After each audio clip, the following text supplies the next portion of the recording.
Hello, my name is Steffi Domike. I'm with the Education and Membership Development Department of the United Steelworkers, and I'm here today to introduce you to the job of the union steward. I'm going to walk you through a couple of the tasks of the union steward, and afterwards you're going to hear more specific information about filing grievances from other colleagues of mine. So in the beginning, we're going to talk about what is a union, and then we're going to talk about the steward as a communicator of that. Then, of course, we want to talk about how the steward is an educator, an organizer, and a problem solver, as well as a union leader. You're beginning to wonder, how am I going to do all of these jobs? I'm just one person. You're going to do it with a lot of support from your colleagues, and you're also going to grow into the job. The first thing you need to know is that you have a lot of support, and you also have documents that you can reference. The most important document of all is going to be your collective bargaining agreement. The steward needs to interpret the contract for the workers that you represent, but also for the company. Everybody who's covered under a collective bargaining agreement, we call it sometimes a CBA, we call it a contract, uses that contract to enforce your rights. It's a list of what has been negotiated between your union and your employer. Oftentimes the employer doesn't even pay attention to that contract. They only really pay attention when we remind them. And it's the job of the steward to really understand that contract. So you need to be able to reference that and to read it. The other important tool that you need to have with you at all times is your notebook and your pen or pencil. And I'm saying this kind of in a joking manner, but actually every time you meet with a member, every time you meet with a company, every time you go and have a conversation with a manager, you need to be able to take notes. And this is probably one of the most important tasks of being a steward, is to be able to write down and reference every event that took place between you and management and you and a member. Those notes actually become legal documents. They are a text that you can present in an arbitration hearing, and they are a very important part of defending your membership. And so remember, take notes, take good long notes, and think about them as legal documents. The first question a steward needs to consider for him or herself, but also for a new member or an old member, comes to you with a problem, is what is a union? Sometimes this is the first job that one of our members has that is a union job. This may be your first union job. And so it's important for us to think about this question.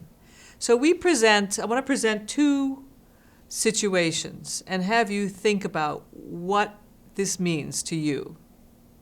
A union is the exclusive bargaining agent for a group of workers for the purposes of negotiating and enforcing a collective bargaining agreement. That's one definition of a union. Here's another. A union is a grassroots organization based in the workplace that draws its strength from the visible support of its rank-and-file membership by advocating for social and economic justice for working people. Which do you think is the true meaning of a union? Is it the legal definition of the group that bargains a collective bargaining agreement? Or is it an organization that draws its strength from the rank and file? Now, we don't have time in this presentation to really engage in a good discussion about this. But we, in fact, think it's both.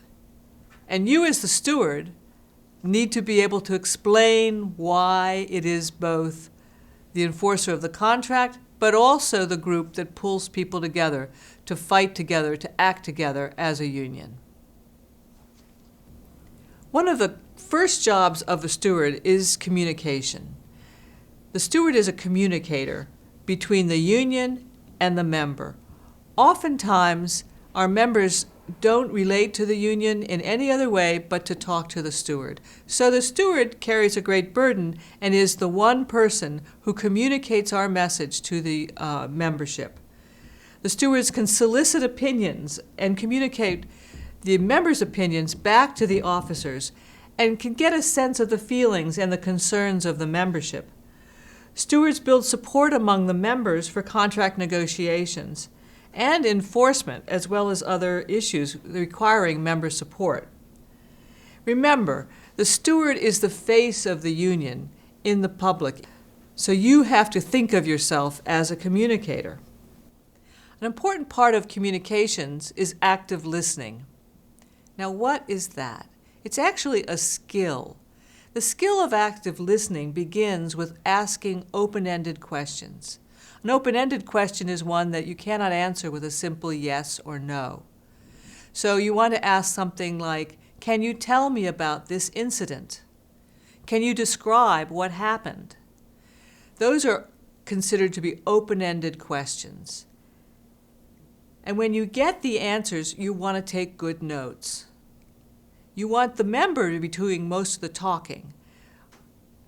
The goal is to have the member do at least 75% of the talking. When they are telling you what the problem is, you want to show empathy and not be judgmental. Perhaps the problem isn't one that you think is a big problem, but if it is to the member, then it is a problem, and we need to take it seriously. Another part of this technique is the ability to reframe the issue and perhaps tell it back to the member. So you told me that you had a problem with the evening shift. Can you tell me a little bit more about it? So you want to be able to, if you can tell them what it was, perhaps you can get back from the member how you got it right or how you got it wrong. The last thing you want to do is to follow up with the member. If you've got a real problem and you're going to be talking to management about it, you should be giving them a date when you're going to get back to them. The other piece of your toolbox that you need to always have with you, you're going to have your notebook where you're taking good notes, and then you're also going to have a calendar. And you're going to write in your calendar when you're going to get back to this member with more information. Follow-up is a key part of your job. A second and important part of your job is to be an educator. Like I said before, the steward is often the only person that your member might actually come in contact with who's involved with the union. So the steward needs to be able to educate membership about the contract. You need to educate the member about employer practices and policies that you know about. The steward needs to be aware of relevant labor law. And the steward needs to know who the membership is, who the employer is, and any other kinds of programs that your union might be involved in that might be relevant. Now, when do you do this education? You can do this education at any time that you speak with a member. Any opportunity you have to speak with a member is a chance to educate the member. It's suggested that the first day that a new employee comes to work is the first opportunity that you might take to educate that member. There's two things that you want to do. One is to offer a copy of the contract to the new member and offer your contact information. That's contract and contact. Any new member or an older member who may not have that should have a copy of the contract for themselves and the contact information for you as their union steward. The third job of a union steward is actually a union organizer. As I said before, the first time a steward meets a new member, the steward will give that new member a contract and the contact information for getting back to the steward. The steward also needs to know about the membership and perhaps writes down important demographic information about the members. We want to know where people live. We want to know who we are. We want to know how to get back in touch with our membership. So it's your job as a steward to put together a list, a mailing list, a phone list, a contact list. Oftentimes we need to communicate with our membership maybe about changing policies, things that might be newly available from the union, a new contract or contract negotiations. Some locals develop phone call lists or phone trees. Some locals do one-on-one communication, trying to talk to every member. Email communication is very popular, and so is texting and social media. So you need to put together a system that works for you and for the members you represent. Stewards also coordinate and lead collective actions in support of the union's agenda, and that will help to test and strengthen these workplace ties and communication networks. The more we begin to act like a community of people who care about each other, the stronger the union will become. This is a quote from the Executive Director of the Interfaith Worker Justice Initiative. Direct action organizations mobilize the power that people have. In doing so, they teach the value of united action through real-life examples and build the self-confidence of both the organization and the individuals in it. Giving people a sense of their own power is as much a part of the organizing goal as is solving the problem. The fourth job of the union steward is as a problem solver. The steward's role as a problem solver typically arises in two areas. One is avoiding or mitigating disciplinary actions against members for misconduct and/or incompetence. Two, addressing violations of member rights and privileges under the contract. You're going to hear more about being a problem solver in subsequent parts of this training.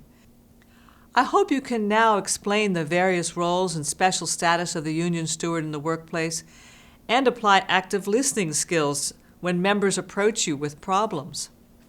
In subsequent videos, you will learn more about how to effectively represent your members in disciplinary situations and understand more about the role of contract grievances in protecting and defending member rights in the workplace. Thank you.